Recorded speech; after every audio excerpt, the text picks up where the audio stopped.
I grew up in Spokane, Washington, self-declared heart of the Inland Empire. It was a very interesting time. I was a very young kid in the 50s, and my dad took over the family business from his dad, which was a Ford dealership. So depending on your point of view, it was Honest Ernie or Dirty Ernie Major Ford. Right? And so, we grew up with everything Ford. Henry Ford, we had pictures of him up on the building, blah, blah, blah, blah, blah.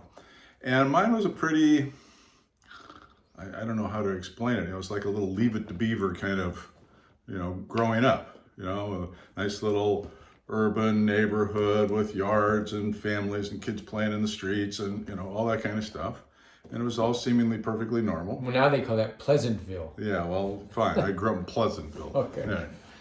Also known as the South Hill in Spokane, right? If you're on the north side, we were the cake eaters, right? So Okay. I never did get that. So anyway, nothing much to tell. I was a Cub Scout. I got kicked out of the Boy Scouts. Apparently, you're not supposed to put honey in people's sleeping bags. And, nothing really exciting to tell other than when I was a young kid, my dad's definition of daycare was, he'd leave me with the used car salesman for hours on end. So my early days were shaped with used car salesmen. So you kind of learned how to hustle. A little bit of an insight into my mindset, right? So, but when I got to high school, now things in society were starting to change, okay? When I think it was in junior high, I don't remember, but the Beatles, rock and roll showed up in a whole different way. And we, as I try to explain to people today, if you weren't there, you missed it, but it was not the 60s that were the big breakout. It was like 65 to 75, right? There was this decade-long battle of the bands, social upheaval, all this stuff happened in a short period of time.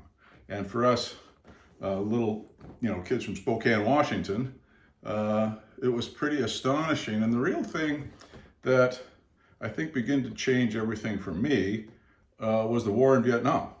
Okay, because now all of a sudden the government hadn't quite figured out how to handle the media, because in World War II they were partners.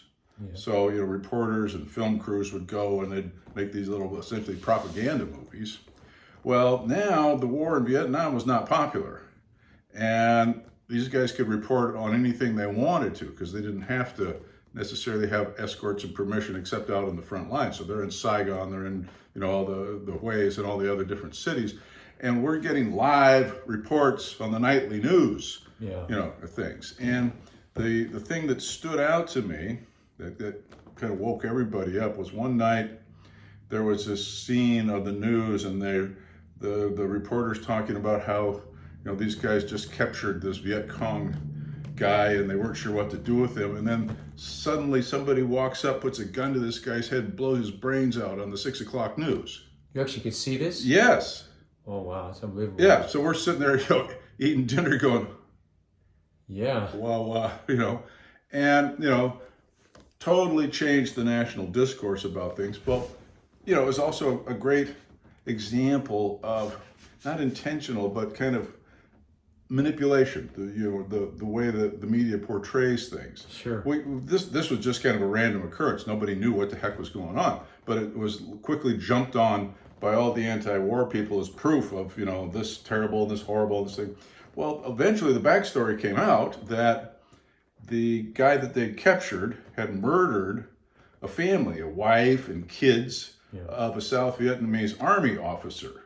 And the guy who ran up and shot him was that officer. Oh, man. Right? He hadn't been home. He'd come home just after this had happened. And, he saw this guy that the cops had grabbed and so forth. And, everybody told him 2 and 2, and that's 4 right there. So he just, in a fit of understandable fury, rage, and whatnot, came and shot this guy. Yeah. And then all of a sudden you're kind of going, well, wait a minute, this... I probably would have done the same thing. Yeah. I don't feel so bad about it now. Sure. So, but in any case, what began to happen then, there's a phrase that was being used in those days was radicalization. People started getting woken up.